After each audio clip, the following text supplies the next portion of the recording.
Hi viewers, welcome to Karan-Dees. இன்னைக்கு நம்ம பார்க்க போற recipe restaurant style butter garlic naan.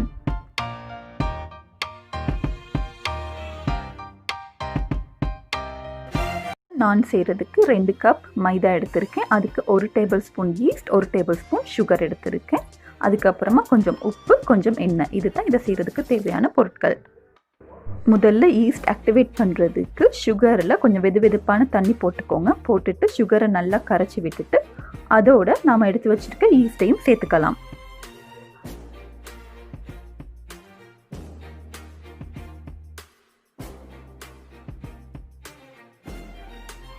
Add பண்ணதுக்கு அப்புறமா நல்லா மிக்ஸ் பண்ணி விட்டுட்டு இதை ஒரு 5 நிமிஷத்துக்கு மூடி வச்சுருங்க. அப்போ தான் ஆக்டிவேட் ஆகும். இப்போ பார்த்தீங்கன்னா ஈஸ்ட் ஆக்டிவேட் ஆகிருச்சு. இதை இந்த மைதா மாவோட சேர்த்துக்கலாம். அடுத்து கொஞ்சம் உப்பு, கொஞ்சம் தண்ணியும் சேர்த்துட்டு நார்மலாக நீங்கள் சப்பாத்தி ரொட்டிக்கெல்லாம் மாவு பிசைகிற மாதிரி அதே டெக்ஸ்சருக்கு இதையும் பிசைஞ்சு எடுத்துக்கோங்க. இப்போ பார்த்தீங்கன்னா மாவு பிசைஞ்சாச்சு. இது மேலே கொஞ்சம் ஆயில் தடவிட்டு இதை ஒரு கிச்சன் டவல் இல்லைன்னா ஒரு மூடி போட்டுட்டு நல்லா மூடி வச்சுருங்க. இது டபுள் சைஸ் ஆகிற வரைக்கும் ஒரு 1 ஹவருக்கு இதை நல்லா இந்த மாதிரி ஒரு கிச்சன் டவல் இல்லைன்னா ஒரு மூடி போட்டு மூடி வச்சுருங்க. இப்போ பார்த்தீங்கன்னா நான் 1 ஹவருக்கு அப்புறமா எடுக்கிறேன். நல்லா இது டபுள் சைஸ் ஆகியிருக்கு. அடுத்தது இதிலிருந்து ஒரு சின்ன போர்ஷன் எடுத்து அதை நாம் நான் ஷேப்க்கு ரோல் பண்ணி எடுத்துக்கலாம்.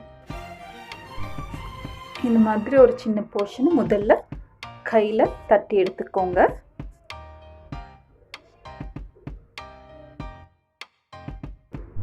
அடுத்ததாக ஒரு சப்பாத்தி கட்டையை யூஸ் பண்ணி இந்த மாதிரி நல்லா ஷேப் பண்ணி எடுத்துக்கோங்க.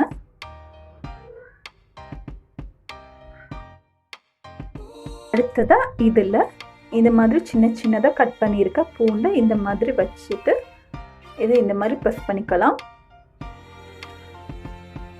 அதோட கொஞ்சம் கொத்தமல்லி இலையும் இந்த மாதிரி சேர்த்துட்டு ஒரு பேனில் போட்டு நம்ம இதை குக் பண்ணி எடுத்துக்கலாம்.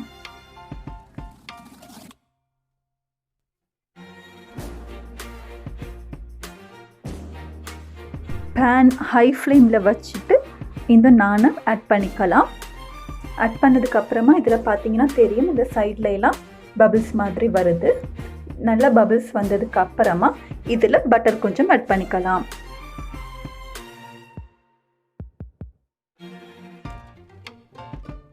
பார்த்தீங்கன்னா இதில் நிறைய பபிள்ஸ்லாம் வந்திருக்கு. இந்த ஸ்டேஜில் இதில் கொஞ்சம் பட்டர் ஸ்ப்ரெட் பண்ணிக்கலாம்.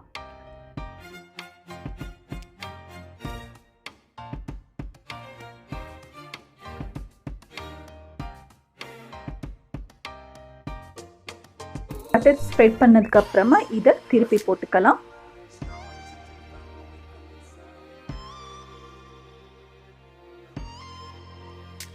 பார்த்தீங்கன்னா 2 பக்கமும் நல்லா குக் ஆகியிருக்கு. திரும்பவும் இதில் கொஞ்சம் பட்டரை ஸ்ப்ரெட் பண்ணிவிட்டு இதை நம்ம பேன்ல இருந்து எடுத்து சர்வ் பண்ணிக்கலாம்.